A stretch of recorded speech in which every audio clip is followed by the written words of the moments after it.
खुलुमबाय बेयो बड'लेण्ड इंखं टेलिभिजन दिनै 2025 मंगलबार खालि सानसेनि बरादखौ नोंथांमोननि खाथियाव लाबोदों आं सदानन्द दैमारिया।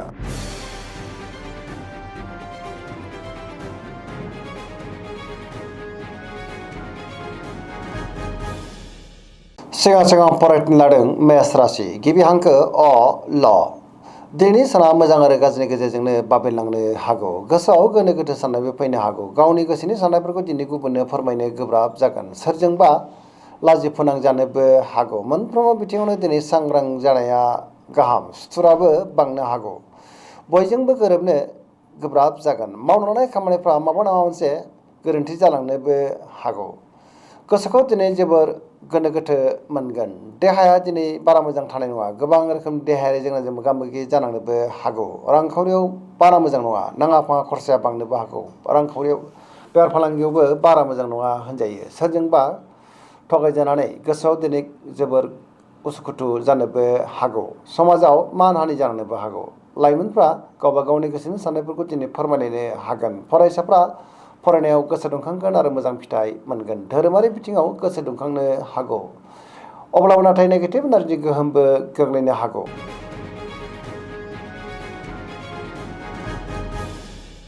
बृष राशि गिबि हांखो इ उ ब दिनैनि साना जोबोर मोजां।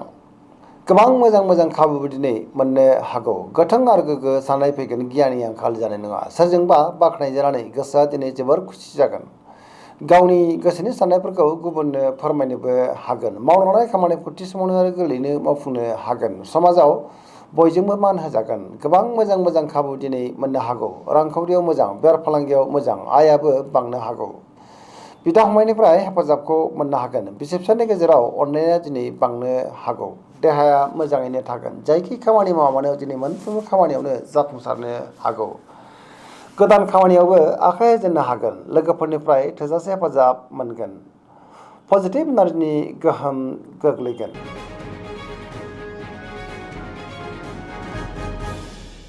मिथुन राशि गिबि हांखो ख स दिनैनि साना मोजां आरो गाज्रिनि गेजेरजोंनो बाबेनलांनो हागौ। मोनफ्रोमबो बिथिङावनो दिनै सांग्रां जानांगोन। सुथुरनि गाज्रि नोजोर थानोबो हागौ। गोथों आरो गोग्गो साननो गोब्राब जागोन आरो गियाननि आंखाल जानोबो हागौ।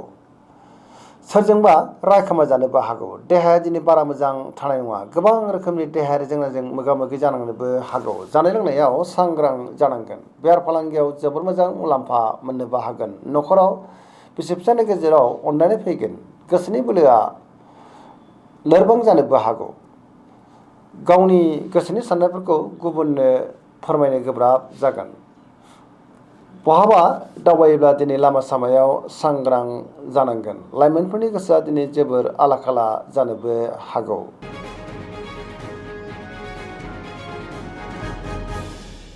कर्कट राशि गिबि हांखो ड ह दिनैनि साना जोबोर मोजां। माबा नङा मोनसे मोजां खौरांबो फैनो हागौ। गोसोखौ दिनै जोबोर गोजोननाय मोनगोन। सोरबा लोगोजों बाख्नायजानो हागौ। गुबुननि गोसोखौ गोरलैयैनो बोजबनोबो हागोन। सोरबा लोगोजों बाख्नायजानानै गोसोआव गोजोननाय फैगोन। गोसोनि साननायफ्रा दिनै मोगथाङाव जाफुंनोबो हागौ। पजिटिभ एनार्जिनि गोहोम गोग्लैगोन। मावनो लानाय खामानिफ्रा दिनै गोरलैयैनो मावफुंजानोबो हागौ आरो सिगांनि बबेबा आद्रा खामानियाबो मावफुंजागोन। रांखावरियाव मोजां होनजायो। बेफार फालांगियाव दिनै जोबोर मोजां मुलाम्फा मोननोबो हागोन। समाजाव मान मोनगोन। देहाया दिनै मोजाङैनो थागोन। फरायसाफ्रा दिनै फरायनायाव गोसो दुंखांगोन आरो मोजां फिथाइ मोननोबो हागोन। गोथों आरो गोग्गो साननो रोंगोन। गियाननि आंखाल जानाय नङा।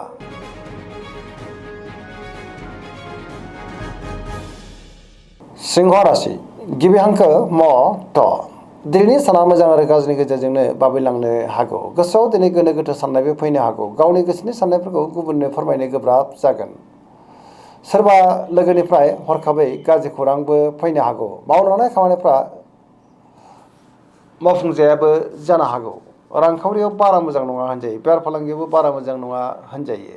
न'खराव अननानै फैगोन। समाजाव मानहानि जानांनोबो हागौ। गुबुननि गोसोखौ बोनो गोब्राब जागोन। देहाया दिनै मोजाङैनो थागोन। अब्लाबो नाथाय जानाय लोंनायाव सांग्रां जानांगोन। बयजोंबो गोरोबनो गोब्राब जानोबो हागौ। नेगेटिभ एनार्जिनि गोहोम गोग्लैनोबो हागौ।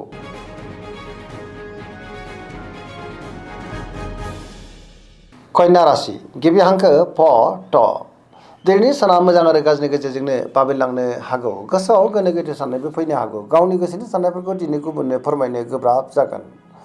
नेगेटिभ साननाय फैगोन। गोथों आरो गोग्गो साननो रोंनाय नङा। गियाननि आंखाल जानोबो हागौ।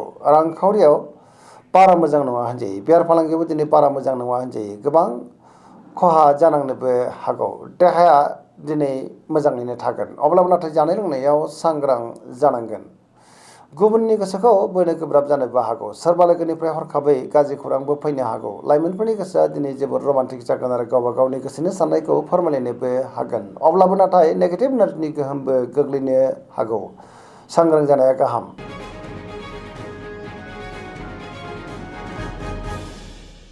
तुला राशि गिबि हांखो र ट। दिनैनि साना जोबोर मोजां। गोसोनि बोलोआ बांगोन। गावनि गोसोनि साननायफोरखौ दिनै गुबुननो फोरमायनोबो हागोन। मावनाय खामानिफ्रा गोरलैयैनो मावफुंजानोबो हागौ। देहाया दिनै मोजाङैनो थागोन। बहानिफ्रायबा हरखाबै मोजां खौरांबो फैनो हागौ। रांखावरियाव मोजां, बेफार फालांगियावबो मोजां होनजायो। न'खराव बिसि फिसायनि गेजेराव अननानै फैगोन। समाजावबो मान मोननो हागोन। गुबुननि गोसोखौ गोरलैयैनो बोनोबो हागोन। लोगोफोरनिफ्राय थोजासे हेफाजाब मोननो हागौ। गोदान थांखि लानो रोंगोन। सेंग्रा सिख्लाफोरनि गोसोआ दिनै जोबोर रमान्टिक जागोन आरो गावबा गावनि गोसोनि साननायफोरखौ फोरमायलायनोबो हागोन। पजिटिभ एनार्जिनि गोहोम गोग्लैगोन।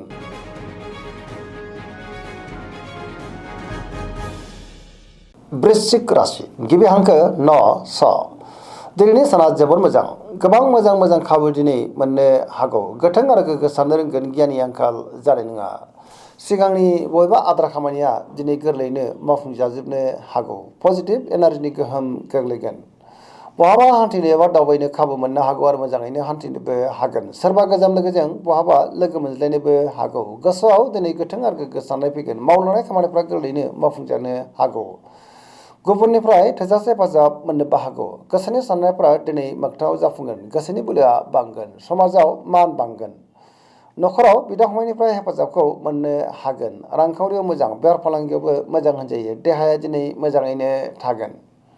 फरायसाफ्रा दिनै फरायनायाव गोसो दुंखांगोन आरो मोजां फिथाइ मोननोबो हागोन। लाइमोनफ्रा जोबोर रमान्टिक जागोन आरो गावबा गावनि गोसोनि साननायफोरखौ दिनै फोरमायलायनोबो हागोन।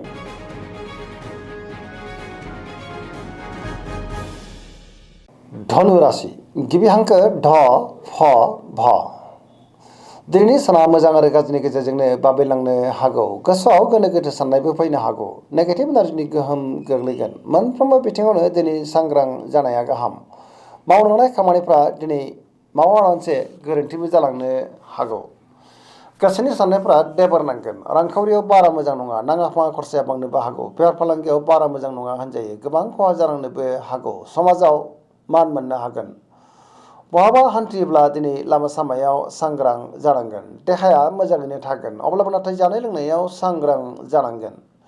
गुबुननि थाखाय नाङा फाङा जेंनायाव गोग्लैनांनोबो हागौ। मोनफ्रोमबो बिथिङावनो सांग्रां जानाया गाहाम। बहानिफ्रायबा हरखाबै गाज्रि खौरांबो फैनो हागौ।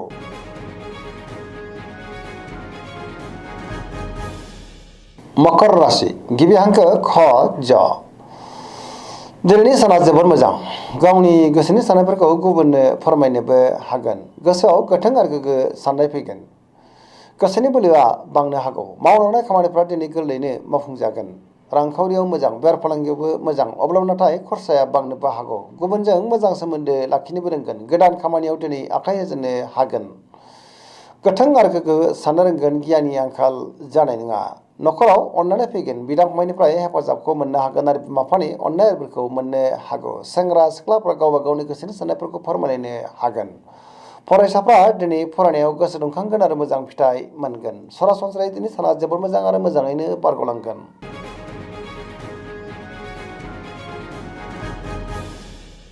कुम्भ राशि गिबि हांखो ग स। दिनैनि साना जोबोर मोजां। गोसोखौ जोबोर गोजोननाय मोनगोन। मावलांनाय खामानिखौ थि समावनो आरो गोरलैयैनो मावफुंनोबो हागोन। बहानिफ्रायबा हरखाबै मोजां खौरां फैनोबो हागौ। समाजाव बयजोंबो मान होजागोन। गोबां मुंदांखा सुबुंजों लोगो मोनज्लायनोबो हागौ। रांखावरियाव दिनै जोबोर मोजां होनजायो। बेफार फालांगियावबो दिनै जोबोर मोजां मुलाम्फा मोनगोन। बहानिफ्रायबा गोबां धोन फैनोबो हागौ। देहाया दिनै मोजाङैनो थागोन। न'खराव बिदा फंबायनि हेफाजाबखौ मोननो हागोन। बिमा बिफानि अननायफोरखौबो मोननो हागौ। पजिटिभ एनार्जिनि गोहोम गोग्लैगोन। सरासनस्रायै दिनै साना जोबोर मोजां आरो मोजाङैनो बारग'लांगोन।